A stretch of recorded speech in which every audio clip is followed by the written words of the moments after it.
शिवजी ने अपने गले में क्यों धारण किया है नाग और कैसे हुई नागवंश की रक्षा। हिंदू धर्म में महाशिवरात्रि का पर्व बड़े ही धूमधाम से मनाया जाता है। इस दिन व्रत रखने से भोलेनाथ अपने भक्तों से बहुत जल्दी प्रसन्न हो जाते हैं। आपने देखा होगा कि उनके गले में नाग लिपटा रहता है, लेकिन क्या आप इसके पीछे की वजह जानते हैं? अगर नहीं तो आइए जानते हैं। हिंदू धर्म में महाशिवरात्रि का पर्व भगवान शिव को समर्पित है और इस दिन शिव भक्त व्रत रखकर अपनी मनोकामना पूरी करने के लिए भोलेनाथ से प्रार्थना करते हैं। महाशिवरात्रि पर भगवान शिव और माता पार्वती की विशेष पूजा अर्चना होती है। धार्मिक मान्यताओं के अनुसार महाशिवरात्रि का पर्व कामना पूर्ति करने वाला कहा गया है। महाशिवरात्रि के मौके पर पूजा पाठ करने से लोगों की सभी मनोकामनाएं पूरी हो जाती हैं। अक्सर आपने देखा होगा कि भगवान शिव अपने गले में सांप को धारण किए रहते हैं, जिसके रहस्य के बारे में आपको बताने जा रहे हैं। पौराणिक कथा के अनुसार भगवान शिव के गले में लिपटे नजर आने वाले सांप का नाम वासुकी है। ऐसा कहा जाता है कि नागराज वासुकी भगवान शिव के बहुत बड़े भक्त थे। नागवंशी लोग शिव के क्षेत्र हिमालय में ही रहते थे। इन सभी से शिव जी को बड़ा लगाव था। इस बात का प्रमाण नागेश्वर ज्योतिर्लिंग है, जिसके नाम से पता चलता है कि शिव नागों के ईश्वर हैं और शिव का उनसे अटूट संबंध है। नागराज वासुकी सदैव भगवान शिव की आराधना में लीन रहते थे। समुद्र मंथन के समय जिस रस्सी से समुद्र मंथन किया गया था, उस समय नागराज वासुकी का ही रस्सी के रूप में प्रयोग किया गया था। इसके बाद नागराज वासुकी की भक्ति से प्रसन्न होकर भगवान शिव ने उसे नागलोक का राजा बना दिया और साथ ही अपने गले में आभूषण की भांति लिपटे रहने का वरदान भी दिया था। पुराणों के अनुसार नागों के शेषनाग, वासुकी, तक्षक, पिंगला और करकोटक नाम से 5 कुल थे। इनमें से शेषनाग नागों का पहला कुल माना जाता है। इसी तरह आगे चलकर वासुकी हुए, जो पूरे सच्चे भाव से भगवान शिव की भक्ति किया करते थे। शिवजी वासुकी की श्रद्धा भाव से पूर्ण भक्ति देखकर बेहद खुश हुए और वासुकी को गले में धारण करने का वरदान दिया।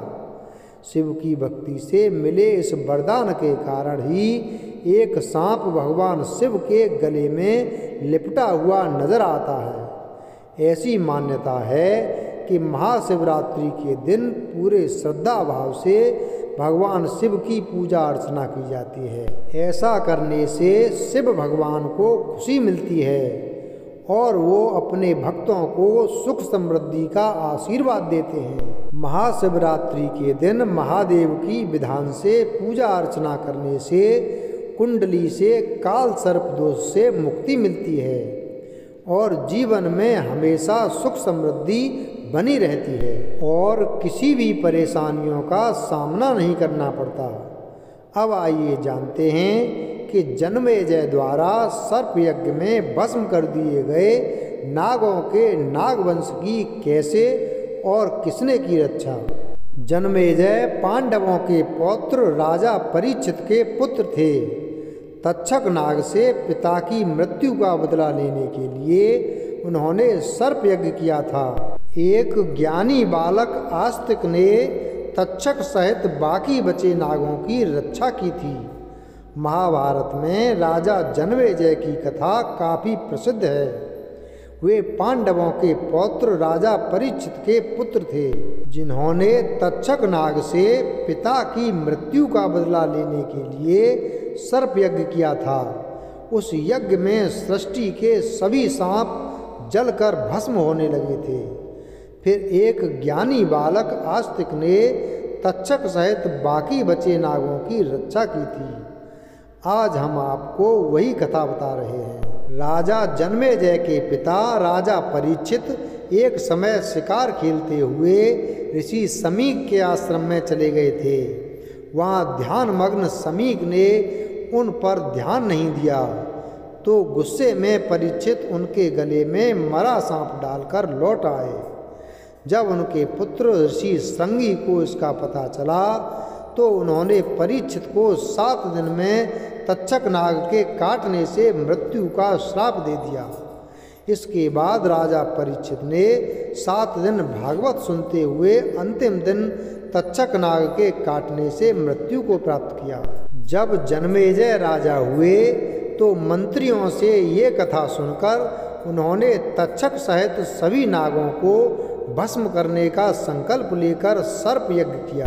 यज्ञ शुरू होते ही सारे सांप तड़पते, पुकारते, उछलते और पूंछ से एक दूसरे को लपेटते हुए आग में गिरने लगे। जब वासुकी नाग भी उस यज्ञ से तड़प उठे तो उन्होंने अपनी बहन जरत्कारु से नागों की रक्षा की विनती की। इस पर जरत्कारु ने अपने ज्ञानी पुत्र आस्तिक को इसके लिए प्रेरणा दी। इसके बाद बालक आस्तिक ने यज्ञ स्थल पर जाकर यज्ञ के साथ यजमान, ऋत्विज, सभासद व अग्नि की स्तुति की। इससे सभी उन पर प्रसन्न हो गए।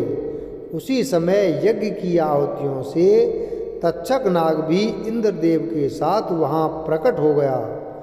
पर जैसे ही तक्षक यज्ञ कुंड में गिरने लगा तभी आस्तिक ने उसे रास्ते में रोक जन्मेजय से यज्ञ समाप्ति का वरदान मांग लिया। इस पर पहले तो जन्मेजय ने यज्ञ समाप्ति की जगह आस्तिक को अन्य वस्तु मांगने का प्रलोभन दिया, पर जब वे नहीं माने तो जन्मेजय ने ब्राह्मण बालक की इच्छा पूरी करना तय कर यज्ञ समाप्त कर दिया। इस तरह तक्षक व वासुकी सहित सांपों की कई प्रजातियां यज्ञ कुंड में भस्म होने से बच गईं। वीडियो अगर पसंद आया हो तो वीडियो को लाइक करें, चैनल को सब्सक्राइब करें और बेल आइकन प्रेस करें। धन्यवाद।